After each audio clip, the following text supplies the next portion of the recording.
안녕하세요 여러분. 지금 우리는 등가속도 운동 방정식에 대해서 배우고 있고요.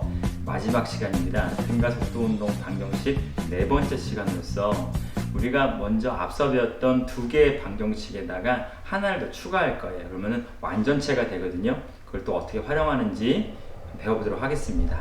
그러면 복습 한번 해볼게요.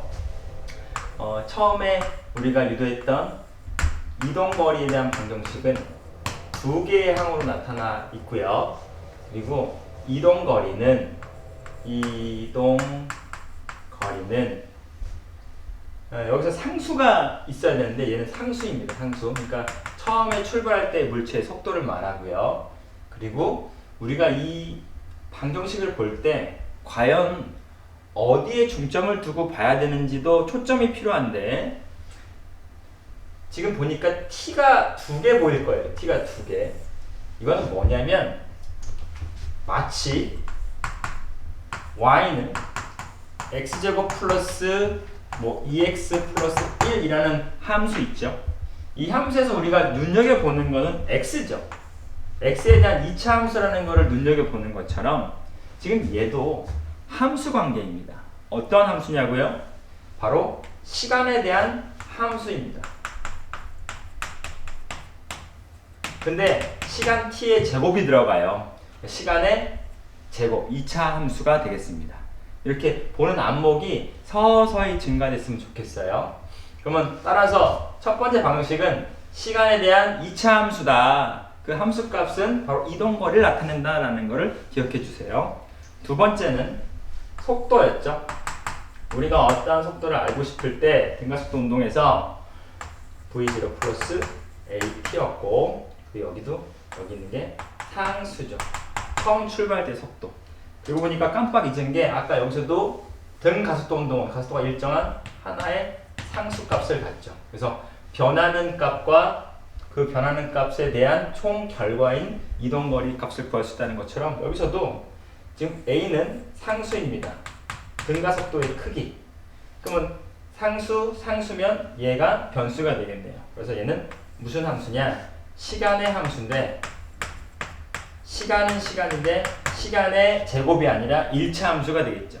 그래서 속도는 시간에 대한 1차 함수로 표현된다라고 말할 수도 있겠습니다. 그러면 이제 세 번째 방정식은 무엇이냐?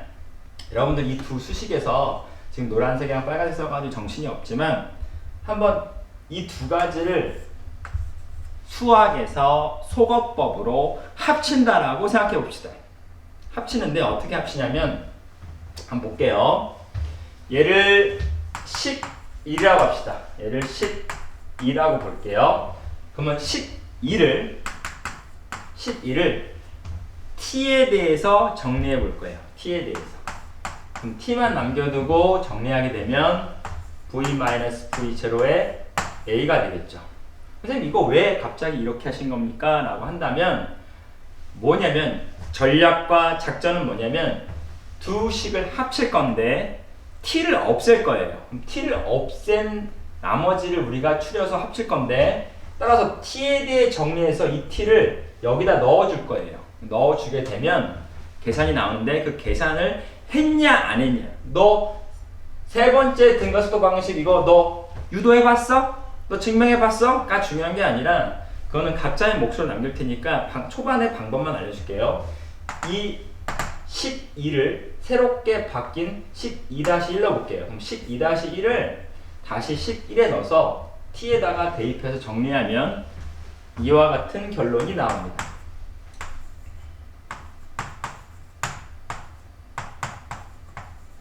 여기 있어요. 그럼 얘는 함수냐? 방정식이냐? 라고 했을 때 t에 대한 함수가 아닌 거예요. t에 대한 함수가 아니고 얘는 시간이 정보가 포함되어 있지 않은 문제 상황에서, 시간 t가 포함되어 있지 않은 문제 상황에서 미지수를 구할 수 있는 건데, 여기서 우리가 또 주목해야 될 건 뭐냐면 얘가 뭐죠? 상수죠. 상수. 문제에서 주어지는 고정값이고 또한 a도 상수죠. 그러면 우리가 미지수로 물어볼 수 있는 것들이 바로 v제곱, v값, 속도를 구하시오라든가 이동거리를 구하시오 같은 상황인데, 지금 이 세 번째 방정식 방정식 순서 넣을게요. 11, 12. 물론 방정식을 말합니다. 식상, 요 세 가지가 삼총사예요.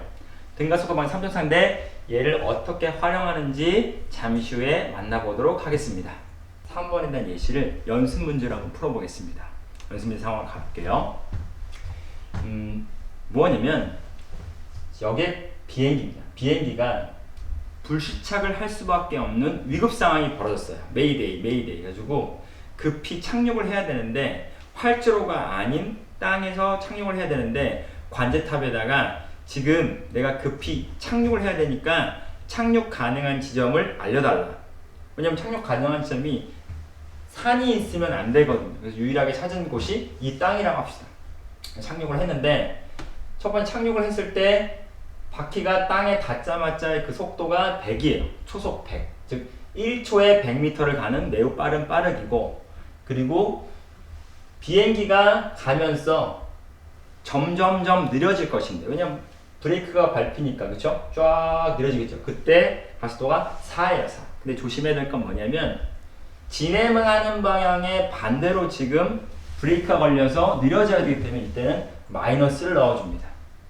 수학에서는 마이너스가 음수지만 물리학에서 마이너스는 방향으로 해석하기도 되고, 지금 이 경우는 느려지고 있다라고 해석하는 거예요. 그럼 매 초마다 4m/s 제곱이면 매 초마다 4m/s씩 느려져가 되는 겁니다. 그래서 가속도에 대한 정보가 주어져 있고, 착륙하는 과정에서 처음 착륙하는 찰나의 속도가 주어져 있습니다. 그랬을 때 과연 비행기는 몇 미터에 가서 정지했을까 합니다. 따라서 이 몇 미터라는 거리를 구하는 게 우리가 해야 될 과제고, 바로 3번 수식을 통해서 문제를 맞추는 거예요. 그래서 비행기는 불시착을 했는데 다행히 착륙에 성공했어, 안 했어를 우리가 판단할 수 있는 거죠. 그럼 계산해 보겠습니다. 수식에서 다시 한번 써보자면, 방정식에서 우리가 지금 처음이니까 하나하나 선생님 써줄게요. 얘와 얘는 같은 부위지만 제로가 있고 제로가 없는 차이가 있습니다. 제로가 붙는 건 처음의 속도입니다. 처음 속도. 그럼 부위가 없는 거는, 제로가 없는 건 나중 속도가 됩니다. 그 다음 여기 있는 거 잘 알죠? 가속도. 우리가 구하고자 하는 S가 여기 있네요.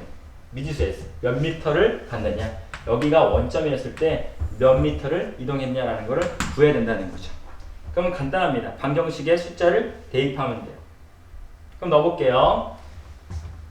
나중 속도가 얼마입니까? 이 문제 상황에서 나중 속도. 나중이면 처음이 아니라 나중이죠. 여기다가는 V해야 되고, 얘는 정지했기 때문에 0으로 가야죠. 그러면 하나 답은 쉽게 나온 거예요. 나중 속도는 0을 넣으면 되는구나 라고 알았어요. 그럼 처음 속도랑 나중 속도 V가 똑같으면 뭔가 표시를 해줘도 얘를 제로로 놓으면 되죠.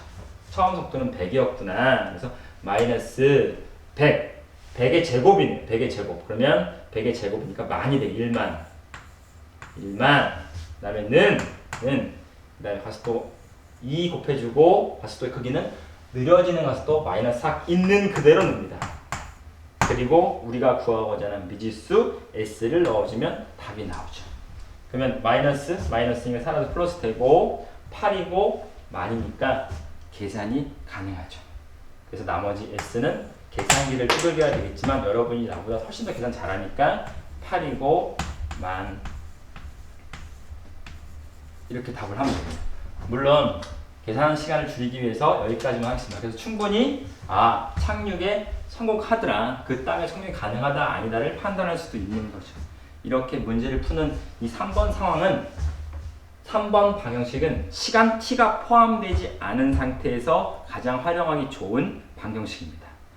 이상으로 등가속도 운동에 대한 방정식을 총 4번에 걸쳐 가지고 배워봤고요. 또 다른 연습 문제들 여러분의 문제집이나 교과서에서 접하면서 꼭 한번 풀어보기 바랍니다. 고맙습니다.